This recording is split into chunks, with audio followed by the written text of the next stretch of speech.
पहले तो आप बहुत सामान्य से निमंत्रण पे यहाँ आए, मैं आपका आभार प्रकट करता हूँ। हालांकि ये भी सच है, मैं चाह रहा था इस बात को बाद में कहूँ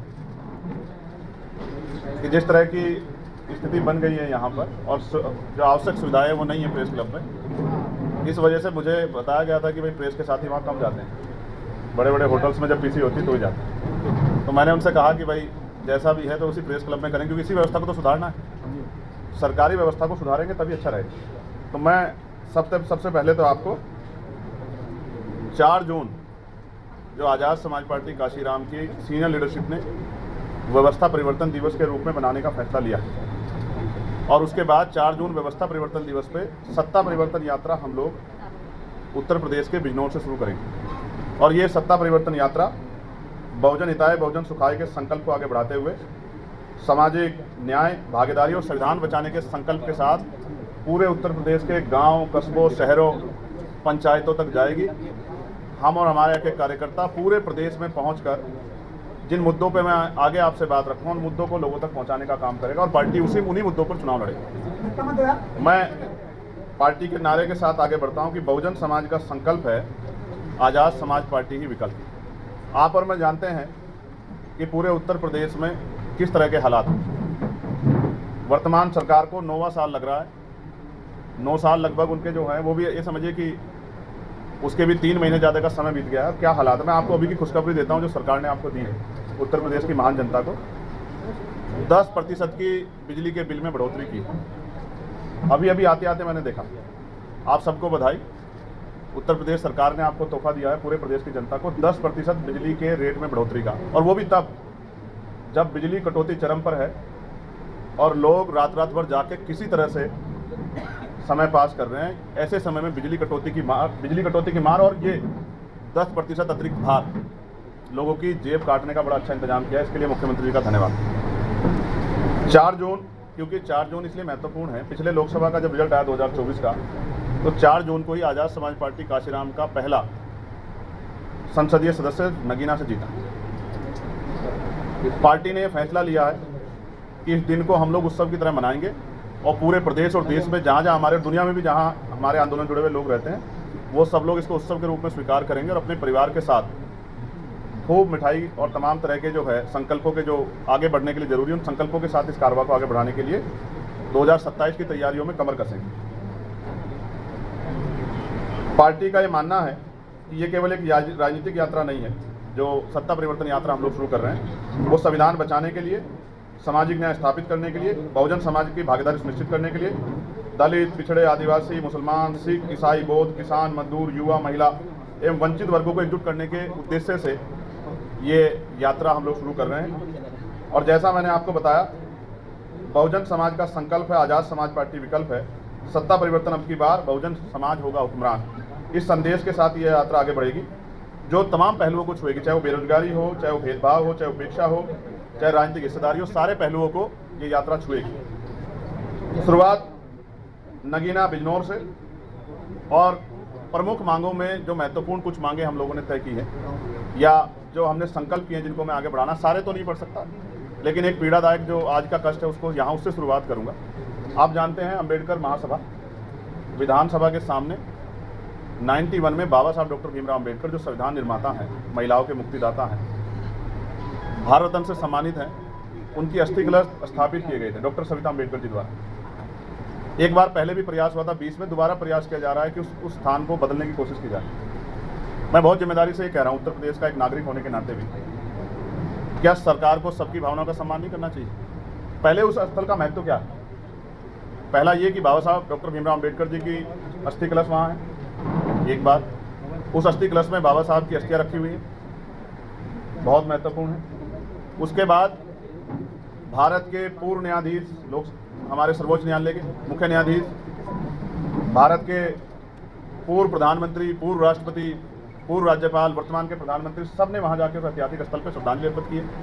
और उससे भी महत्वपूर्ण, जब मैं वहाँ गया अभी और मुझे जानकारी मिली कि वीपी सिंह जी ने तत्कालीन मुख्यमंत्री जी के साथ उसी स्थान पर खड़े होकर वही मंच लगा था, 27% आरक्षण की घोषणा वहीं से की थी।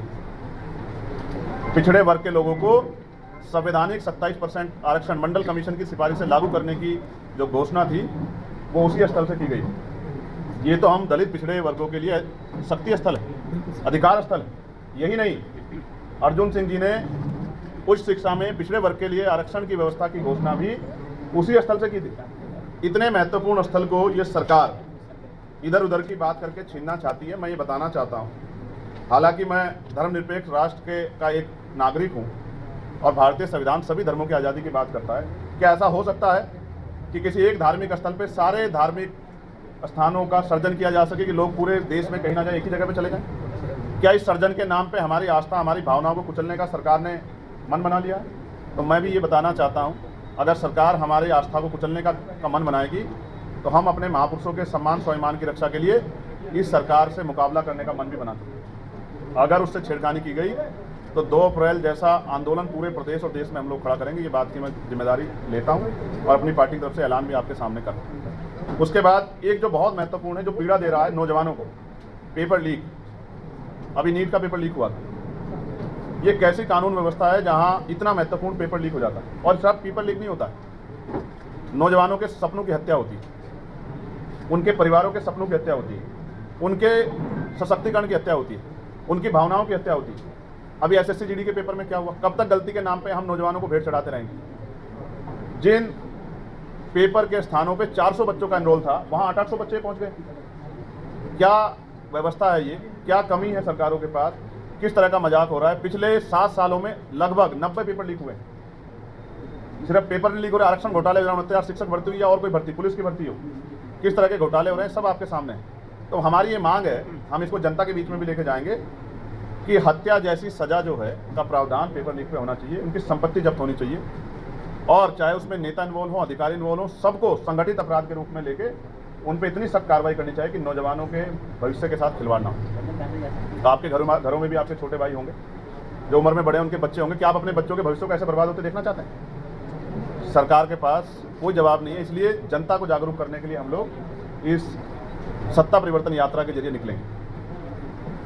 कक्षा 1 से 12 तक सभी बच्चों के लिए निःशुल्क, समान व गुणवत्तापूर्ण शिक्षा, ये हमारा संकल्प है। उस तरह जैसे RSS और भारतीय जनता पार्टी ने संकल्प किया था 370, राम मंदिर से लेकर तमाम उन विषयों का, ये राजनीतिक मुद्दा नहीं है, ये हमारी पार्टी के लिए और हमारे महापुरुषों के आदेश पर, जैसे बाबा साहब अम्बेडकर, राष्ट्रपिता ज्योतिबा फूले, संत गाडगे जी महाराज, नारायणा गुरु, ब्रह्मानंद लोधी जी, तमाम हमारे महापुरुषों ने, माँ सावित्रीबाई फूले, तमाम हमारे महापुरुषों ने शिक्षा को हथियार बताया। गुणवत्तापूर्ण शिक्षा नहीं मिल रही, समय समय पे नया सिलेबस के नाम पे, नई वर्दी, नई जो है जूते के नाम पे जिस तरह अभिभावकों की जेब कटाई हो रही है, किसी छिपा हुआ नहीं। इसलिए कक्षा 1 से 12 इसमें मुनाफा नहीं देखना चाहिए सरकार को। गुणवत्तापूर्ण पढ़ाई सबका अधिकार होना चाहिए, कोई जाति हो कोई धर्म, हम सबके लिए मांग कर रहे हैं। और इस मुद्दे को हम लोग राजकाज बनने पे लागू करेंगे कि चाहे वो किसी जाति का हो, किसी धर्म का, कक्षा 1 से लेकर 12 तक सबको समान शिक्षा मिलेगी, वो भी गुणवत्तापूर्ण। दूसरा, प्रत्येक प्रदेश के सभी परिवारों को मुफ्त, सुलभ एवं बेहतर स्वास्थ्य सेवा की गारंटी भी हम लोग देंगे। आज क्या स्थिति है? मैं अस्पताल के निरीक्षण पे गया था, बिजनौर मेडिकल कॉलेज, स्टाफ नहीं है, 146 नर्सों की जरूरत है। एक बच्चे की जान गई क्योंकि तेल नहीं था उनके जनरेटर में, डायलिसिस नहीं हो पाया समय पे, दवाइयाँ नहीं है, डॉक्टर का स्टाफ कम है। आपने प्राइवेट हॉस्पिटलों वालों को छूट दी है कि वो इलाज के नाम पे लोगों की जेब काटें, और सरकारी अस्पताल की सुविधाएं आपने कम की है। इसलिए मैं मानता हूँ कि आपकी सरकार पूंजीपतियों की सरकार है, गरीबों की सरकार नहीं। इसलिए सबको अच्छी और बेहतर स्वास्थ्य सेवाएं मिलनी चाहिए। SC, ST और OBC के कर्मचारियों को प्रमोशन में रिजर्वेशन, जो सुप्रीम कोर्ट भी कह चुका है, और वो बिल आया था आपको याद होगा लोकसभा में, राज्यसभा से पास होने के बाद उत्तर प्रदेश की एक पूर्व की सरकार रही पार्टी के मेंबर ने उसको फाड़ दिया था। लेकिन दोबारा कभी ऐसा नहीं लगा कि वो बिल आना चाहिए। हम लोग गांव-गांव जाके बताएंगे कि प्रमोशन में रिजर्वेशन अधिकार है 16(4)A में SC, ST, OBC का, वो उनको मिलना चाहिए, और सरकार देने का काम नहीं कर रही। पिछली सरकार पे आरोप लगाती थी ये सरकार, जब 14 से पहले ये नहीं था, लेकिन इन्होंने लागू आज तक नहीं किया। नए बिल लेके आए, बिल पेंडिंग है अभी भी, इसका मतलब ये भी नहीं देना चाहते। उत्तर प्रदेश की अति पिछड़ी जातियों को जैसे केंद्र ने 10% EWS दिया है, हम लोग 15% आरक्षण की व्यवस्था जो है अतिरिक्त 27% से ज़्यादा हम लोग करेंगे, जैसे EWS दिया गया। अति पिछड़ी जातियों को 27% से अतिरिक्त बढ़ा के 15%, बैठता तो उनका 52% है, लेकिन हम लोग 42% अभी देने का काम करेंगे, क्योंकि 1931 की जनगणना के अनुसार उनकी आबादी 52% से ज़्यादा थी, अब तो और बढ़ गई। पिछड़े वर्ग को लोकसभा और विधानसभा में भी राजनीतिक आरक्षण का लाभ मिलना चाहिए, जैसे SC/ST के लोगों को मिला। इसलिए तो उनके सशक्तिकरण की बात चल रही है। जैसे महिलाओं को आपने दिया है, मैं तो अकेला ऐसा सांसद था जिसने डिमांड की कि 50% देना चाहिए। आधी आबादी को 33% क्यों? झगड़ा क्यों करा रहे हो? संख्या के आधार पर दो उनको, आधी आबादी तो 50% दो। लेकिन सरकार के लोगों ने झूठ बोला कि ये महिला आरक्षण बिल का विरोध किया विपक्ष ने। सच ये है कि हम परिसीमन बिल का विरोध कर रहे हैं। महिला आरक्षण बिल तो पास हो चुका है 33% 2023 में। मैं तो मांग कर रहा था कि 50% देना चाहिए। उनमें अति पिछड़ी जातियों को, पिछड़ी जातियों को, शेड्यूल कास्ट शेड्यूल ट्राइब को, अन्य धार्मिक अल्पसंख्यक को, मुसलमान को, जैन को, सिख को, सबको, महिलाओं को देना चाहिए। लेकिन सरकार के लोगों ने झूठ बोला। युवा बेरोजगारी और पेपर लीक का संकट मैं स्पष्ट फिर कर रहा हूँ। पढ़ा लिखा नौजवान बेरोजगार घूम रहा, सुसाइड तक कर रहा। वो कैसे कैसे अपने माता पिता से कर्ज, उनके माता पिता लेके, जमीन बेच के, घर गिरवी रख के उनको पढ़ाते हैं, लेकिन नौकरी कहाँ है? रोजगार कहाँ है? ना के बराबर नौकरी रोजगार है, और जितना सरकारी सिस्टम था उसको प्राइवेट कर दिया सरकार ने। इसलिए मैं मानता हूँ कि बेरोजगार युवाओं को सुना जाना चाहिए, वरना तो जैसे 6-7 दिन में 20 मिलियन फॉलोवर वाली पार्टी बन जाती है। जिस दिन ये नौजवान सड़कों पे आ गया तो सरकार पे संभलेगा नहीं। बताना चाहता हूँ कि नौजवान होने के नाते, और अभी तो क्योंकि मुझे रोजगार मिल गया, 5 साल के रोजगार पे मैं हूँ, लेकिन मैं फिर भी ये मानता हूँ कि नौजवानों को रोजगार मिलना ही चाहिए, क्योंकि पढ़ाई लिखाई करा के उनके माँ बाप ने अपना सब कुछ दांव पे लगा दिया। उनकी बहनों के, बच्चों के, भाइयों के, माता पिता के सपने उनसे जुड़े हुए हैं। इसके साथ साथ पुरानी पेंशन योजना OPS को बहाल किया जाए। जब ये सरकार सत्ता में नहीं थी तो ये कहती थी कि हम OPS लेके आएंगे और मंडल कमीशन की सिफारिशें भी लागू करेंगे, लेकिन जब से खुद आए हैं तब से NPS की बात कर रहे हैं, वो भी इतने आंदोलन के बाद। हम OPS की गारंटी देंगे और उसको लागू कराएंगे। किसानों को उनकी फसलों का नुकसान होने पर, और जो छुट्टा पशु हैं उनके द्वारा जिस तरह का जो है हमला उनकी फसलों पे हो रहा है, इन दोनों पे सशक्त कानून बने और किसानों को MSP की गारंटी मिले उनकी हर फसल पे। इसकी व्यवस्था हम लोग करेंगे। साथ साथ महंगाई और बढ़ती बिजली दर, ये तो मैंने पहले लिखा था, लेकिन यहाँ पे आते तो देखिए 10% की वृद्धि हो गई। एक तरफ महंगाई की मार वैश्विक स्तर पर जो चल रहा है, सरकार ने चुनाव लड़ा, आज पेट्रोल डीजल के प्राइस में 8-10 रुपये की वृद्धि होगी। जेब किसकी कट रही है? जनता की या मंत्रियों की? जनता की। तो हम जनता के नुमाइंदे हैं। जनता के हितों की रक्षा के लिए मैं बहुत जिम्मेदार से कह रहा हूँ कि महंगाई पे लगाम लगानी चाहिए और बिजली दरें कम करनी चाहिए। शिक्षण संस्थानों में पारदर्शिता और जो आरक्षण से लेके उनके अधिकार है उनका सर्जन होना बहुत आवश्यक है। कितना बैकलॉग भारी अभी जो है खाली पड़ा हुआ है, सरकार क्यों नहीं बैकलॉग भर रही है? बैकलॉग भरेगा, नौजवानों को रोजगार मिलेगा। क्यों चुनाव के समय भर्ती आती है और कितने पेपरों के जो है, कितनी भर्ती के नाम पे कितने लोग भ्रष्टाचार की भेंट चढ़ते हैं? कैसे पेपर आता है तो फॉर्म भरे जाते हैं और फॉर्म में जो फीस होती है और फिर सेंटर कहीं के कहीं लगते हैं और फिर जो है पेपर लीक हो जाता है, सब कुछ बर्बाद हो जाता है। उसका हिसाब कौन देगा उनकी मेहनत का? इसलिए मैं दोबारा नौजवान होने के नाते, युवा होने के नाते मैं नौजवानों के साथ खड़ा हूँ। इसलिए मेरी मांग है और हम इसको लागू करेंगे। पावर में आने के बाद हम जनता के बीच में लेकर जाएंगे, जागरूक करने के लिए युवाओं को कि पेपर अगर आप कराते तो कोई पैसा न ले युवाओं से, आप दे तो रहे नहीं और पैसा जरूर लेते हैं उनसे। उसके बाद सेंटर लगाएं तो आप सुरक्षा व्यवस्था आपकी मजबूत होनी चाहिए। होम डिस्ट्रिक्ट में सेंटर लगाएं, होम डिस्ट्रिक्ट में लगा सकते हैं तो पड़ोसी जिले में लगाएं। बेटियों की सुरक्षा के साथ खिलवाड़ होती है। आपने देखा पेपर जहाँ होता है वहाँ कुंडल भी निकलवाए जाते हैं, चैन भी निकलवाई जाती हैं, सब कुछ क्या था, फिर पेपर कैसे लीक हो जाता है? इसका मतलब खामी अंदर है और प्रदर्शन आप बाहर की सुरक्षा करते हैं। साथ साथ आज जो अन्याय हो रहा है दलित, पिछड़े, आदिवासी, मुसलमान और अन्य धार्मिक समाज पे, वो किसी छिपा हुआ नहीं है। क्या हुआ सूर्या चौहान के साथ नोएडा में? क्या हुआ गाजियाबाद में एक और नौजवान के साथ? क्या हुआ शिल्पी कुशवाहा के साथ हरदोई में? विश्वकर्मा समाज की बेटी के साथ कितना अन्याय हुआ? पाल समाज की बेटी के साथ कौशाम्बी में कितना अन्याय हुआ? फतेहपुर की मौर्य समाज की बेटी के साथ गैंगरेप, प्रवीण मौर्य इसरो वैज्ञानिक के साथ किस तरह का जो है अन्याय? ये जुल्म कब तक? बारातें रोकी जा रही हैं, हमले किए जा रहे हैं, घोड़ी से उतारा जा रहा है, बेटियों को अपमानित किया जा रहा है। मुख्यमंत्री कहते हैं हर चौराहे पे यमराज है। लखनऊ जैसी जगह पे घटनाएं हो रही है तो यमराज छुट्टी में है क्या मुख्यमंत्री जी के? कैसा मजाक बना के रख दिया। मैं आपसे गारंटी के तौर पे कहता हूँ, पत्रकार बहनें भी निकल के नहीं जा सकती 12:30 बजे या 12 बजे, ऐसा माहौल नहीं है लखनऊ में। इसलिए कानून व्यवस्था अच्छी होनी चाहिए, उनमें भी महिला सुरक्षा सरकार की प्रायोरिटी होनी चाहिए, जाति धर्म से ऊपर उठ के। और उसमें आरोपी चाहे वो कोई भी हो, कोई सी पार्टी हो, सब पे सख्त कार्रवाई होनी चाहिए।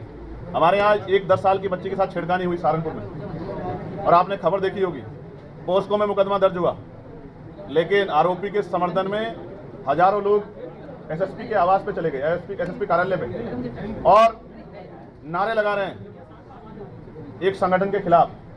सच ये है, वो एक संगठन के खिलाफ नहीं, वो न्याय के खिलाफ नारे लगा रहे हैं। उनको क्या कानून व्यवस्था भरोसा नहीं है? क्या पुलिस झूठे मुकदमे लिख रही है? क्या उनको उत्तर प्रदेश की पुलिस पर भरोसा नहीं है? लेकिन 10 साल की बच्ची के साथ अगर छेड़खानी हुई है, वो बच्ची चीख चीख के कह रही है, तो वो बाधा क्यों बन रहे हैं? ये जुल्म उत्तर प्रदेश में हो रहा है। भर्ती घोटाले और भ्रष्टाचार, इस पर मैं आपसे बात रख चुका हूं। महिला सुरक्षा पर मैं आपसे बात रख चुका हूं। लेकिन मैं ये कहना चाहता हूं, क्यों हम ग्रामीण क्षेत्रों में महिलाओं को रोजगार नहीं दे पा रहे हैं? क्यों हम महिलाओं को उड़ने के लिए आर्थिक सशक्तिकरण नहीं दे पा रहे हैं? ये सरकार का फेलियर है। इसलिए महिला सशक्तिकरण बहुत जरूरी है। पर्यावरण और प्रदूषण और जल संकट, ये भी हमारे सामने। क्या उत्तर प्रदेश में सभी परिवारों को पीने के लिए साफ पानी मिल रहा है? तो जवाब है नहीं। क्या सब लोग बिस्लेरी का या तमाम जो बड़ी बड़ी कंपनियों का पानी है वो पी सकते हैं? तो जवाब है नहीं। जिस प्रदेश में प्रति व्यक्ति आय इतनी कम हो, दूसरे प्रदेशों की अपेक्षा वहां किस तरह का जीवन लोग यापन कर रहे हैं, वो किससे छिपा हुआ नहीं। इसलिए इसके अतिरिक्त भी लगभग 32-33 ऐसे विषय हैं जिनको हमने अपने कैडर के द्वारा चिन्हित किया है और जिनको हम लोग जनता के बीच में लेके जाएंगे। और आप समझिए, बड़ी भयंकर गर्मी, लेकिन तमिलनाडु के रिजल्ट के बाद हमारे कार्यकर्ताओं में बड़ा उत्साह है। हमारे प्रदेश अध्यक्ष जी, प्रदेश महासचिव जी, हमारे राष्ट्रीय कमेटी के साथी, प्रदेश कमेटी के साथी, प्रदेश के पदाधिकारी, जिला मंडल के पदाधिकारी, विधानसभा सेक्टर बूथ के पदाधिकारी, भाईचारा कमेटी, मिशन 78, अधिवक्ता मोर्चा के साथी इंतजार कर रहे हैं कि यात्रा कब शुरू हो और वो अपना जोहर दिखा सकें, वो गांव-गांव जाके लोगों तक अपनी बात रख सकें, इस सरकार की खामियां बता सकें और कैसे सुधर सकती हैं, नए लोगों को अवसर देना चाहिए, इस बात को रख सकें। मैं बहुत जिम्मेदारी से कह रहा हूं, उत्तर प्रदेश जानता है, अभी प्रीपेड मीटर का इशू चल रहा था। किसकी वजह से प्रीपेड मीटर जो है उत्तर प्रदेश में हटे? अगर मीडिया नहीं जानती तो मैं बताना चाहता हूं। लोकसभा में आजाद समाज पार्टी के सांसद ने वो सवाल पूछा मंत्री जी से, मनोहर लाल खट्टर जी से, और उसके रिप्लाई में उन्होंने कहा कि ये ऑप्शनल है, स्वैच्छिक है, रेगुलेटरी नहीं है। और मैंने उनको बताया कि उत्तर प्रदेश की ट्रिपल इंजन की सरकार जबरन लगा रही है, गांव-गांव में, शहरों में प्रीपेड मीटर लगा रही है और आप रोजगार दे नहीं रहे हो। सरकार मनरेगा में 125 दिन का कानून लाई, बाकी 225 दिन क्या करेंगे लोग? जिनके पे रिचार्ज नहीं होगा, उनके बच्चों की पढ़ाई कैसे होगी? उनके घर में उजाला कैसे आएगा, रोशनी कैसे आएगी? तब मैंने सवाल खड़ा किया, मंत्री जी ने मुझसे विश्वास दिलाते जवाब दिया कि प्रीपेड मीटर स्वैच्छिक है, रेगुलेटरी नहीं है, कोई जबरन लगाएगा, आप हमें रिपोर्ट दीजिए, हम लोग कार्रवाई करेंगे। उसके बाद आंदोलन हुए, क्योंकि जहां बिल आता था 500-700 हज़ार रुपए का, वहां आने लगा 6-7 हज़ार रुपए का। तब जाके इस डर से कि चुनाव सर पे है, सरकार ने प्रीपेड मीटर वापस लिए।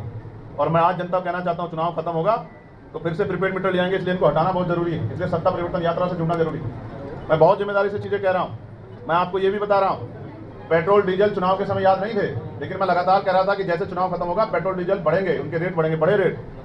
उत्तर प्रदेश को बचाने के लिए जो सरकार जन विरोधी सरकार है उसको हटाना पड़ेगा। और आजाद समाज पार्टी महापुरुषों के विचारधारा रास्ते को आगे बढ़ाते हुए, स्मार्ट शहर तो बने या नहीं बने, लेकिन गांव तक विकास पहुंचे।